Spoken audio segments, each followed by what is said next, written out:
Hello world, it's Berto Prey 5, Qapla. So the second episode of Star Trek Picard was just released, and it's the first episode that we have had with the benefit of the third and final Picard Countdown comic that was supposed to come out before the series ever began. The Countdown comics provide a decent backstory for where we are, so if you haven't read the comics, please watch my videos on the 3 issues so you are up to speed. Links are in the description and the top right. The short and spoiler-free review is this. The episode was fast-paced and all over the place. It started strong, then quickly went off the wall insane, where someone turned the technobabble up to 12. Yes, 12 out of 10. It wasn't used sparingly. It felt like 8 straight minutes of technobabble. We get an interesting but sad short scene with Picard and an old friend we've never met before. We finally see Picard return to Starfleet, but I was disappointed to see very little looking like Starfleet. In the last 20 years, they've completely changed the aesthetic, and surprise, surprise, none of it looks like Starfleet or Trek in any way.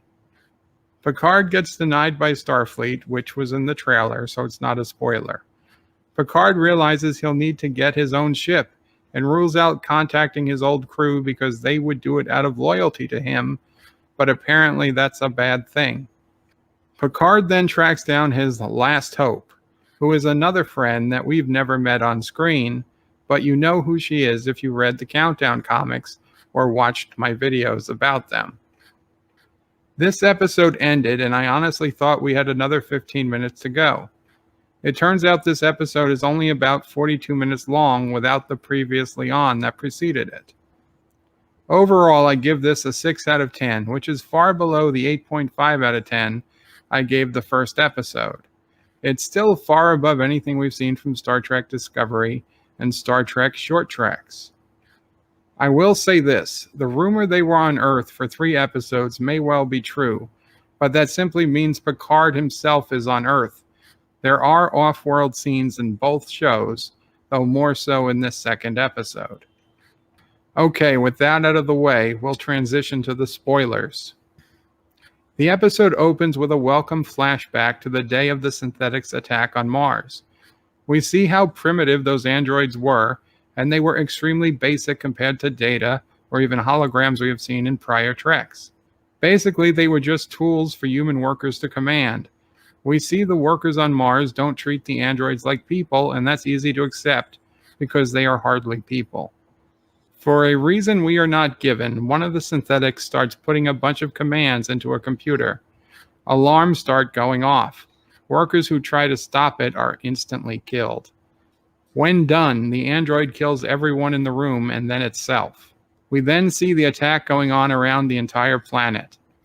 After this flashback, we get the opening credits, and from there the episode goes downhill fast. The first scene shows Picard with his Romulan companions, Laris and Zhaban, looking at security footage from the explosion on the roof of the previous episode that killed Dodge. She is not in the footage, nor are the Romulans who attacked her. There is just the unexplained explosion and Picard being thrown backwards because of it. The computer confirms there is 0 trace of Dodge, and Picard says they erased her. Zhaban says it looks like the work of the Tal Shiar, but Laris says they would never conduct operations on Earth. Picard asks who it could be then, and after a look back and forth between Laris and Zhaban, Laris says it must be the Zhat Vash. The Zhat Vash is described as a myth used to scare new Tal Shiar recruits and children. It's basically an even more secret organization than the Tal Shiar. Laris explains she has reasons to believe it's real and predates the Tal Shiar by, quote, thousands and thousands of years, and operates across the known galaxy. It's kind of like the Illuminati combined with Section 31. Zhaban explains the Zhat Vash refer to the dead because the dead are the only reliable keepers of secrets. And that's where we go from mildly interesting to struggling not to laugh at what is supposed to be serious dialogue. Laris says the Zhat Vash keep a secret so big that simply knowing it would drive a person mad. Let me repeat that with a direct quote from Laris. The sole purpose of the Zhat Vash is to keep a secret so profound and terrible that just learning it can break a person's mind. Right.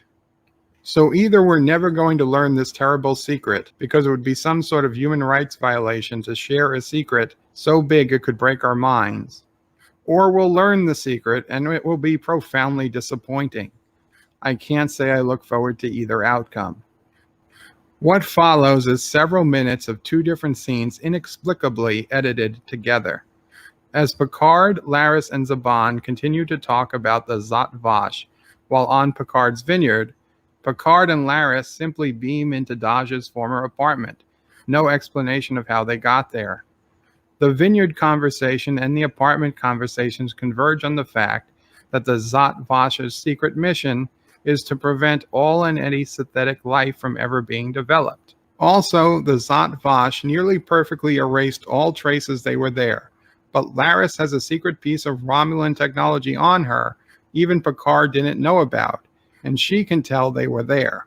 They then basically look at Dahj's phone records to find out her twin sister is somewhere off-world. This is a problem for me.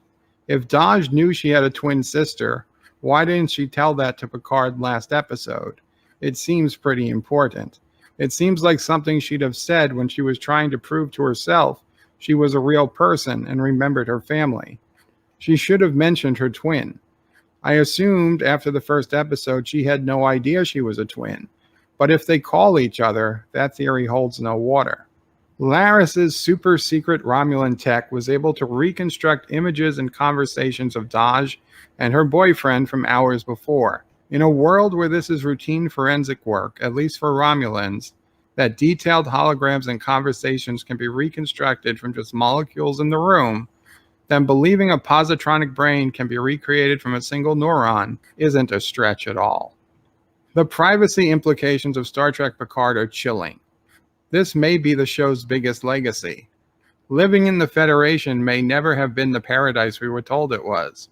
People being able to beam in and out of your home without you ever knowing, secret police able to see everything you've ever said or done in your home, constant tracking, the technology to erase people from supposedly secure security footage. This is downright scary, and it may be more interesting of a plot than the one we're getting. We'll have to see. So the next big scene takes us back to the Borg cube under Romulan control, where Dahj's twin sister Soji doesn't leave it up to our imaginations. She makes damn sure to tell us she's already slept with the Romulan guy she met the evening before, Narek. And it wouldn't annoy me so much if he had an actual decent pickup line, rather than, what an interesting necklace. Soji and Narek are rolling around in bed when the alarm goes off because it's time to go to work. They must both get ready, and Soji asks him if there's anything he can tell her about himself. He says yes, he's a very private person. Yet the night before he was pouring his heart out to Soji about his dead brother. Or did they forget that's how this relationship started? We transition to the saddest scene of the episode. Back at his chateau, Picard is surprised by his old friend Moritz stopping in. The man seems to be at least as old as Picard, and they seem to be very close. We soon find out Moritz is a doctor, and Picard took a remote med scan. We later find he was the chief medical officer of the Stargazer, which was, of course, Picard's ship before the Enterprise. So they go back a long time. Picard wasn't expecting him to show up.